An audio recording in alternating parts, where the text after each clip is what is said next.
any piece of content that you put that much time and investment in needs to have more than one use case.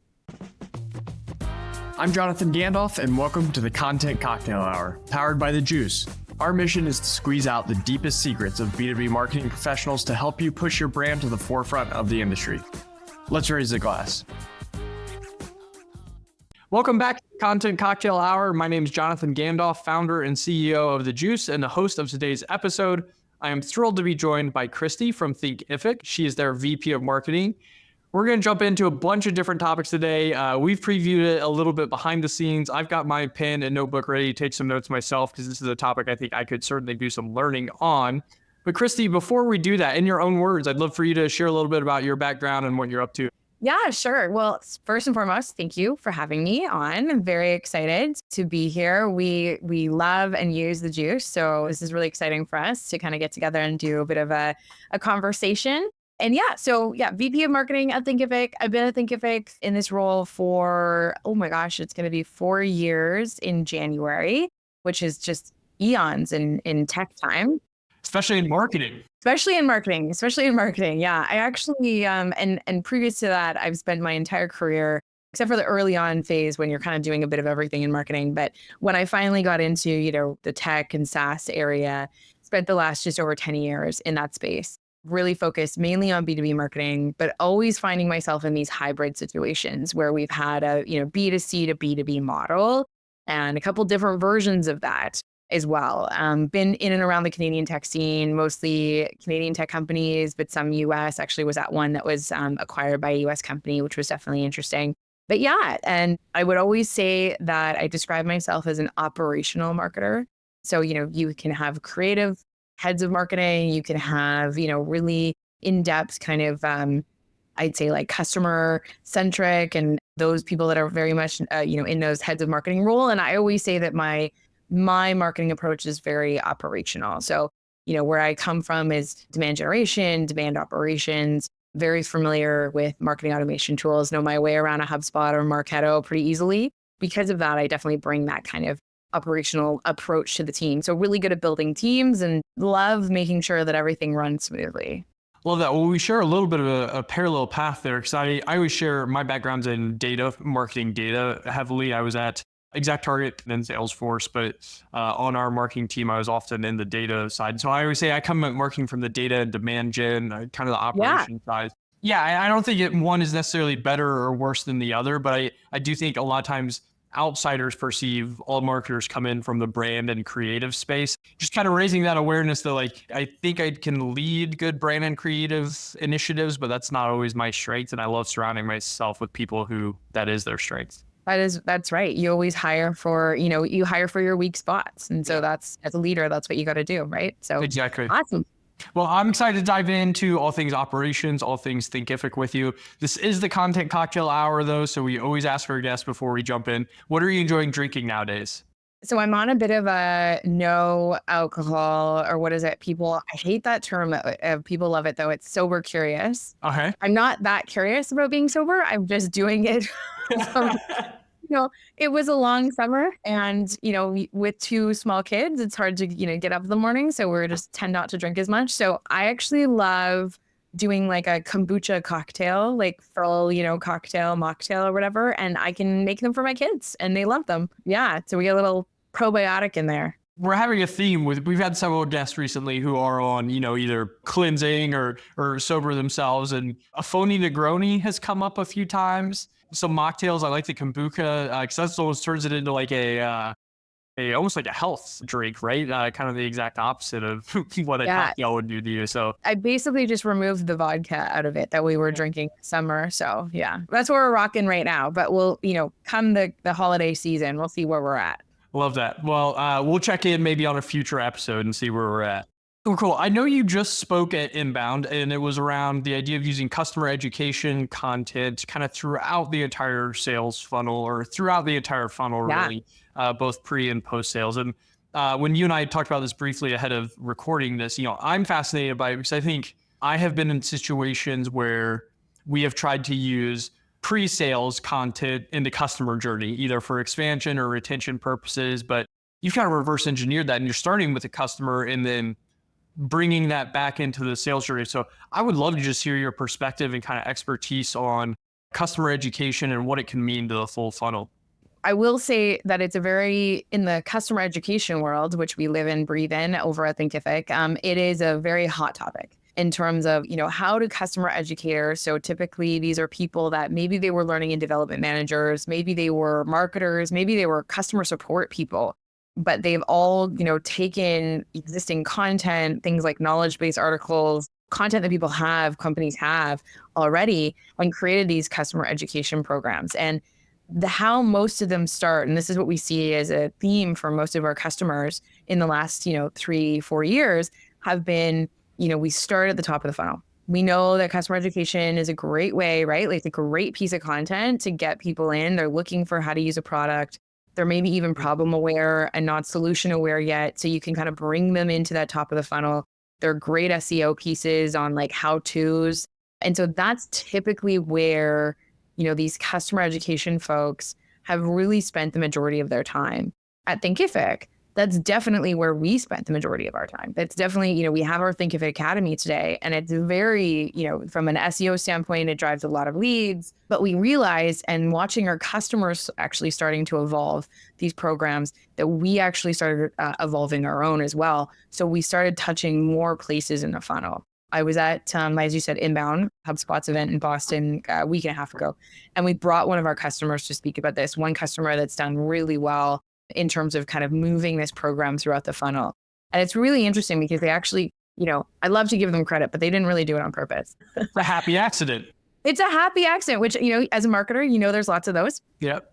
But the way that they were able to kind of move and see success throughout the funnel has been really interesting to me. And it's been, again, a theme that we're seeing with more of our customers in the customer ed space, that like for two reasons, I would say. One is they understand that this lead gen tool, they're bringing in leads. That's great. They obviously have to nurture them into, a paid state, but they're creating a ton of content and they're asking their leaders for more resources, more resources, more resources. I need to create more content. I need to create more content, which I probably you at the juice hear all the time, right, from your customers. But the thing that they're not getting is the yes, okay, you can have the resources to do this, because it's hard to tie back that ROI to lead gen. And I know that a lot of companies, ourselves included, over the last 2-3 years, as we've seen macroeconomic, the economy and the market has really shifted, and top of funnel awareness spend contracted in most tech and SaaS companies. And so these customer education managers that were running these lead gen programs said, okay, I need to show more ROI in my program. How do I do that?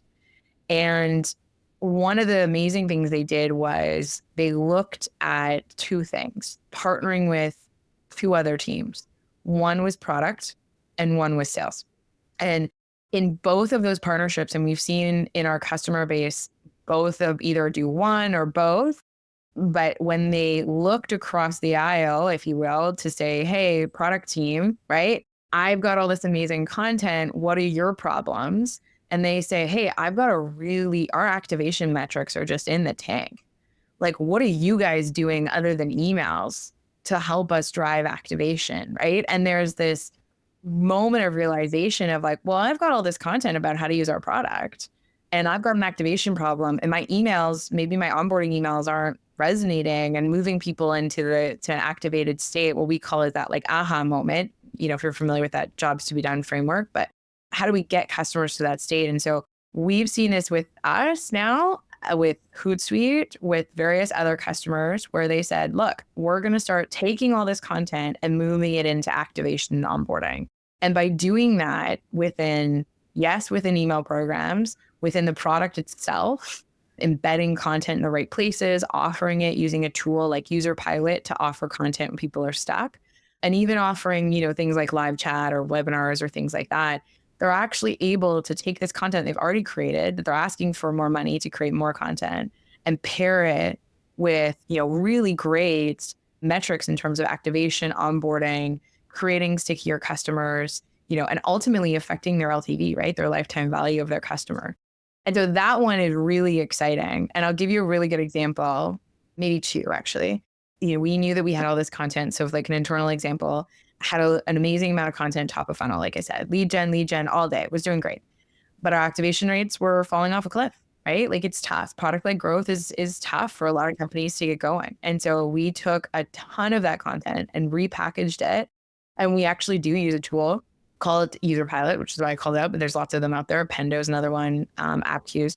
And we, based on what that person is doing in product, yes, we sent emails. Of course, we, try to marry that to the product experience and it has the same content, but we actually use a lot of in-product notifications to offer this content. And not only offering the content in terms of like, it's a video, it's a PDF or whatever. Most of our content's actually video-based, but we actually pinpoint exactly like where in the video you might want to watch. So we're making it as easy and like bite-sized and digestible for people in the product. And we've actually seen a massive spike in our first 14 days within our product activation. So we've jumped up, I think, 20% in the last like even 3 or 4 weeks since we changed content out. So this is like relatively recent for us in terms of our newest add-in, but it's something that we're seeing, across the board, like I said, with our customers. Hootsuite does this really well in terms of their social media certifications. They, again, used it for brand, used it for lead gen. They also use it as a secondary line of revenue, which is interesting. We can talk about in a second. But what they use it for is top of funnel. They did the same. They bought it into their product. So now as you're onboarding, you're getting all of these paywalled pieces of content. So you're adding value to your customer, but you're also helping them with their journey through activation.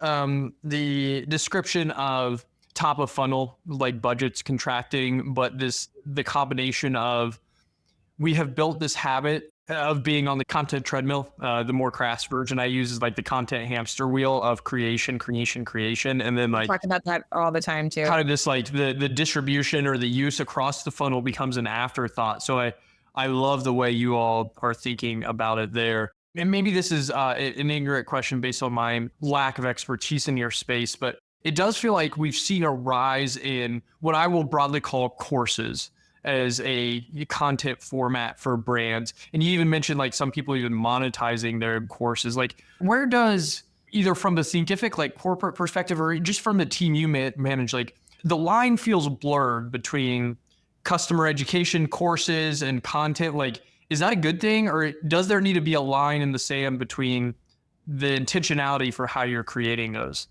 I think there needs to be some specific goals put around if you're building a course, right? Like, and let's take it from a B2B example first, because I can go into B2C examples in terms of how those funnels work all day. But from a B2B example, so you want to build a customer education course. You need to figure out, and one of the best ways to start this is actually looking at your content, seeing what's being, in terms of you've got existing content, looking what's being digested the most, and also looking at your product metrics and figuring out where are people getting stuck.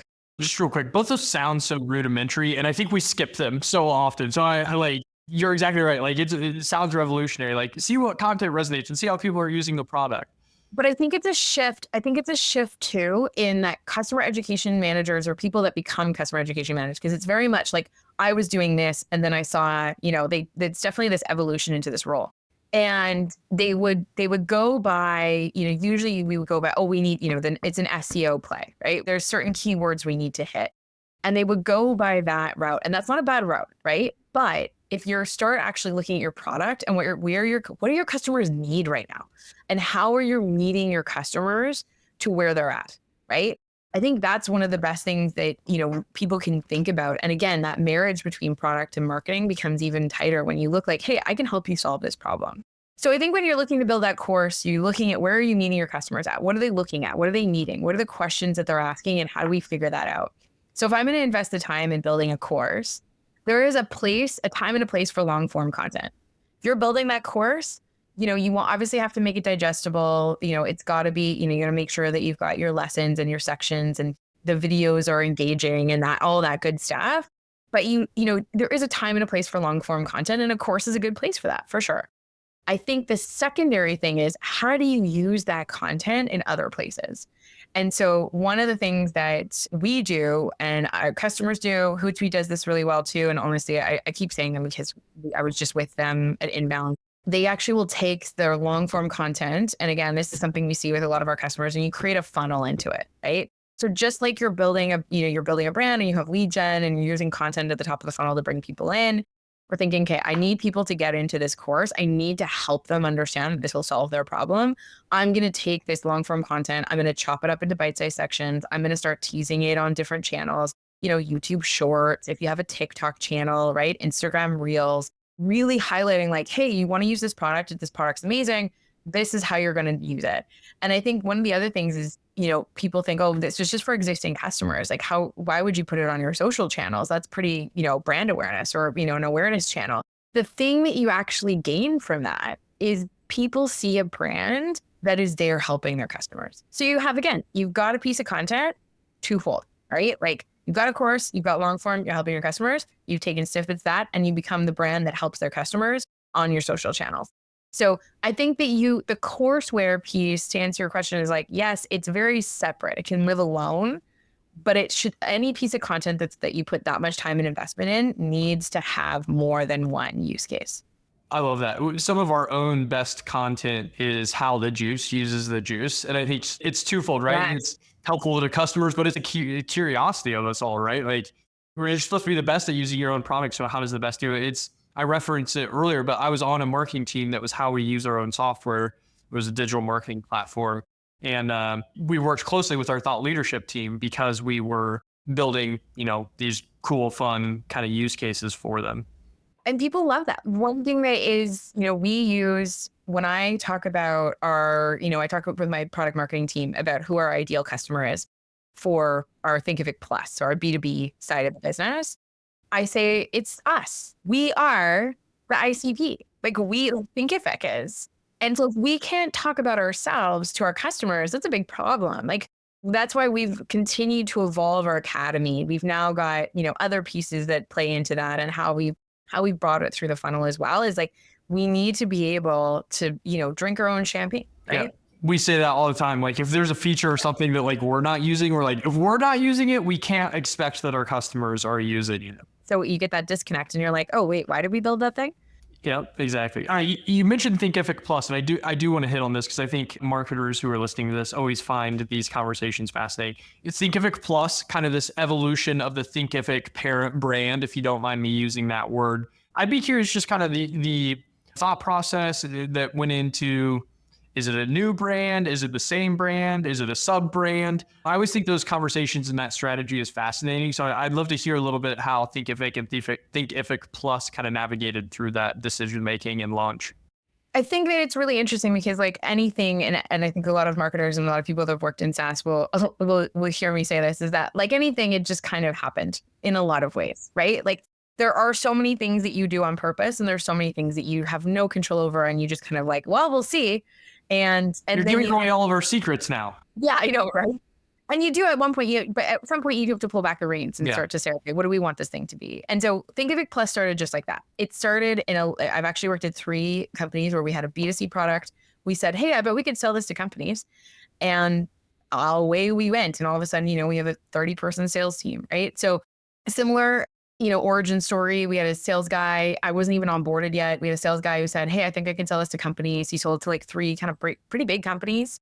There wasn't a huge difference in the product at that point. We obviously started building features, started to get the product team engaged, from a leadership standpoint, right? The investment was there, agreed to.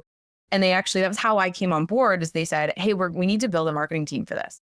And we just had a smaller self-serve marketing team at the time, and nobody knew B2B. So I came in and built the team around it. I think we had 1 marketer actually at the time. She was responsible for it. And now we've consolidated the team under my leadership. So there's just 1 team now with some specific roles. But yeah, it was basically that. And I think when we started, it was a really interesting evolution because the reason we have the name Thinkific Plus is because we looked at it as an evolution from our B2C platform as a package plan. It was like the highest tier. And it's actually evolved kind of past that into almost like it has a very different ICP. We know that there's a lot of differences for people that come into our B2C, but there's also a lot of similarities, which is why our B2C is still a really great lead gen channel for bringing people in if they want to see the product, right? If you want to see a B2B product, you got to get a demo, right? We have an approach where people could sign up for free or for a trial, and you can come in and you can see the product. So it's a great lead gen tool. But in terms of branding, the question we actually had to ask ourselves a couple of years ago, or I think it was last year, are we a branded house or are we a house of brands? And that is a really difficult question when you're not even quite sure what this thing could be yet. You're on a growth trajectory where you're like, we're doing really well here. I don't know, right? I don't know yet. But we had to really kind of, like, again, take the reins a bit and make some decisions. And so what we basically said is we are a branded house, and everything does fall under the umbrella of Thinkific. And Thinkific, the thing that unites us, because we also have another brand, and you're probably less aware of it. We have another one called The Leap, which started as our media company and now as a product. It's a free tool, actually. It's really great. So we said, look, we want to be united in a common purpose and a common position, which is we believe that education is a tool for growth, whether that be personal growth, professional growth, growth of a business, or growth of a person or an individual business, however you want to look at it. But we believe that education is a tool for growth. And that's the umbrella that we sit under. Plus, the one concession that we did make is that while we have this connection and we bridge this connection, we decided that we would, and this is what I love here, is that, again, taking the reins, we've decided, hey, branded house, house of brands. Okay. So we're a branded house, but we want Plus to have a different look and feel because the customer is different. Yeah. So instead of actually creating a brand new brand for it, which we didn't want to do because, again, branded house, we took colors that are in our overall palette for our brand guidelines, and we basically just shifted the primary color. So our brand guidelines are the same. Like, we have the same guidelines across all of Thinkific and Leap and Plus, but we just shift our primary colors depending on what it is. So you do get a bit of a feel of, like, when you walk into the Plus site, which is just a tabbed view from our thinkific.com, it feels like I'm in a different place, but yet I see elements that connect me to into the original company that brought me here. Yeah. That's a pretty powerful brand strategy for somebody who is a self-proclaimed ops person here at the start of this podcast. Again, I think I can do brand. I think the biggest thing for any leader is what good looks like, right? But again, I hire really good people to do that good stuff. That's fascinating. I love that. I love the branded house versus house of brands. And I think it's really savvy to lean into what's working and what already exists, but make sure it has its own distinct look and feel. It's really good stuff. Well, cool. We always kind of end these conversations with asking our guests, what's one unpopular opinion that you have in marketing?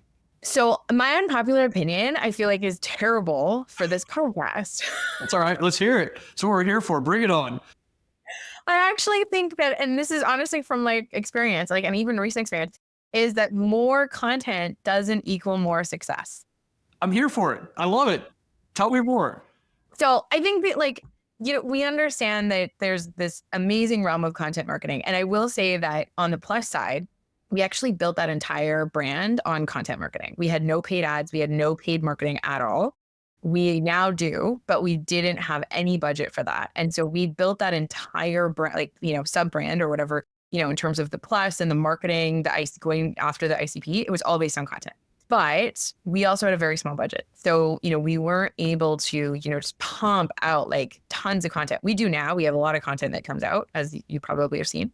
But we know that, quality still trumps quantity when it comes to content. And I've gone down the path of driving a ton of content on keywords that just don't convert, getting a ton of traffic, just like charts going up and to the right, that you're like, oh my God, look at this growth. Look at our astronomical website traffic, our blog traffic. It's off the charts. I think at one point, I think we had a 45% growth in a month. It was insane.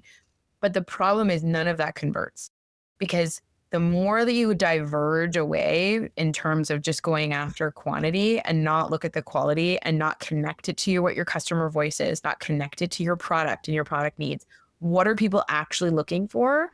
You're really going to just bring a lot of people to your site that are great. And from a brand building, great, but they're not going to convert. And so you have to have that balance between quality and quantity when it comes to content. I am in 100% agreement with that unpopular opinion. So much so, I've gotten to speak at a few events as well. And I've got a little presentation that is curation is more important than creation.